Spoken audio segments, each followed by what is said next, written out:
Hello everyone, it's July. We have officially finished half of my randomized TBR of the month challenge, and we're ready to pick a new one. I'm so excited. I don't know what we're gonna get. I'm hoping we get like a fantasy one. We haven't been at this shelf for a while. We've been on this shelf once in February, and we got a romance book, which is surprising because I think I only own one. But I own more than one, but I've read the ones that I have. Most of them.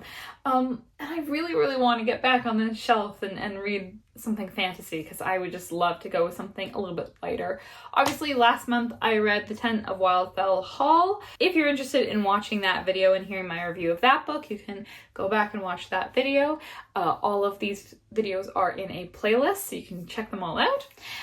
If this is your first time here, what are you doing here? We're over halfway done. But basically, I'm going to randomly select a bookshelf, and then I'm going to randomly select a book on that bookshelf to read, and I'm going to get through my TBR this year. So let's do this. Okay, starting with the random bookshelf. Let's see what we get.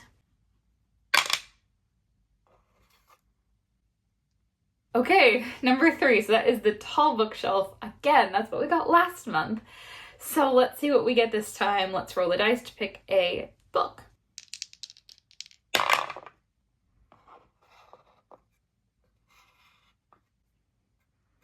Okay, so that is 26. All right, so I don't know if that's going to take me to the sci-fi shelf. I think it's going to definitely take me past the mysteries. So I might be reading another classic this month. I hope it's not a heavy one. I know that Les Mis is on that shelf, and I'd rather not do Les Mis because I'm actually going to be pretty busy this month. So hopefully it's something that is a little bit more fun and maybe shorter. All right, let's go count it out. All right, we're back at the tall bookshelf once again, second month in a row. So let's count out 26. 1, 2, 3, 4, 5, 6, 7, 8, 9, 10, 11, 12, 13, 14, 15, 16, 17, 18, 19, 20, 21, 22, 23, 24, 25, 26. Oh boy. Okay, give me a second. Treasure Island by Robert Louis Stevenson. Treasure Island. I'm actually pretty excited about this one. I've never read it, but I have watched Treasure Planet and Muppet Treasure Island, and I love both of those movies, and I love Muppet Treasure Island. If you've never watched Muppet Treasure Island, you should watch it. It's a great movie. Anyway, but I'm pretty excited to finally be reading the book. Fun fact, a long time ago, I was planning on making a video, a Pages to Stages video, where I compared a bunch of different Treasure Island adaptations because there's a lot of them. So I might still make that now that I'm reading the book. So we'll see what happens. But yeah, let's do it. All right. I will see you guys soon. Well, you'll see me sooner than I will see you. Because for me, it's probably going to be like a couple days. For you, it's going to be now. Going into this book, I thought I knew the story of Treasure Island well.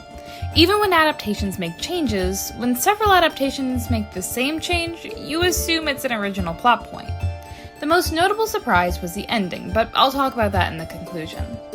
Treasure Island tells a story of young Jim Hawkins, who goes on an adventure across the sea in search of treasure when pirates attack his family inn looking for a treasure map.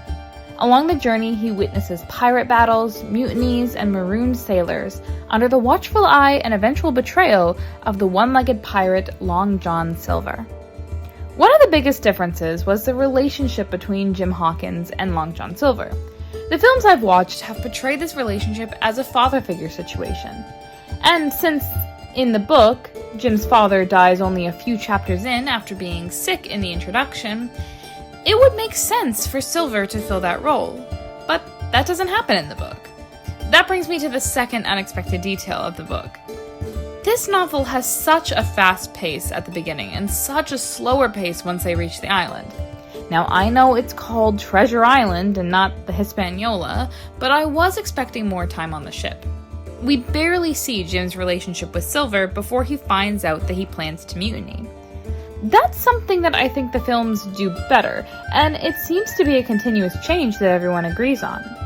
One thing this book includes that I found especially interesting was the discussions of morality. This book is very interested in setting up what is right and what is wrong early on. The most notable example of this is at the beginning, when Billy Bones dies and Jim's mother decides to go through his trunk to get the money that she is owed. She's insistent that they write down exactly how much they take and show it to everyone in the inn to prove that they've only taken what is owed to them, nothing more. It sets up this very black and white morality for Jim, that even if they're doing something that isn't necessarily the best behavior, it's still something that they have honor while doing. By the end of the book, Jim has seen the conflicting violence of the pirates with their own code of honor, which shows this very different understanding of morality to a level that Jim is not familiar with, and it shows a really interesting growth. Overall, this so-called classic children's book was a rewarding read, and still held surprises despite my deep knowledge and appreciation for Muppet Treasure Island. And that is Treasure Island by Robert Louis Stevenson. This book was such a surprise to me. I thought I knew what it was about going into it, and only to find out that the ending is very different from what I thought it was. So this is going to be a bit of a spoiler, but for those of you who are not familiar with the Muppet Treasure Island or Treasure Planet adaptations, both of those movies end with Jim Hawkins seeing Long John Silver escaping with the treasure, and he chooses to let him go. And we're kind of meant to understand that that is sort of based on the relationship that they formed and the way that Jim has sort of come to this understanding that morality is not simply black and white. And, there is sort of this, pirate's code. While they're still being murderous, they still have honor. But in this book, Jim does not see him escape. He escapes while they're not present.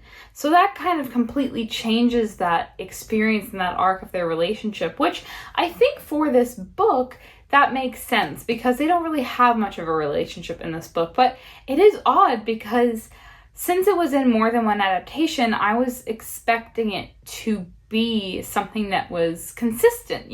If it was just in one, I would assume that it was something that was constructed for that adaptation. But the fact that it seems to be consistent is very interesting to me, and I'd be interested to know where it originated from. I'm wondering if it originated from an earlier film adaptation and it was so popular that it's just kind of been consistent across all film adaptations. I thought it was a really fun book. It's fun reading books that are aimed at younger audiences that are older, classic novels, because they're very different from books aimed at younger audiences from today. They're a lot more fun and lighthearted, I'd say, or at least easier to read than something like 10 of Wildfowl Hall from last month, but they are still quite intense reads. There's a lot that they're asking you to do. So yeah, I really enjoyed that, and I thought it was a fun, easier, lighter read for this month, which was very nice.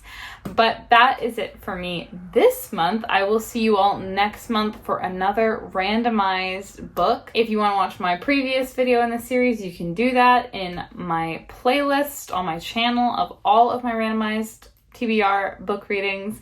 But that's it for today, and I will see you all in the next video. Bye!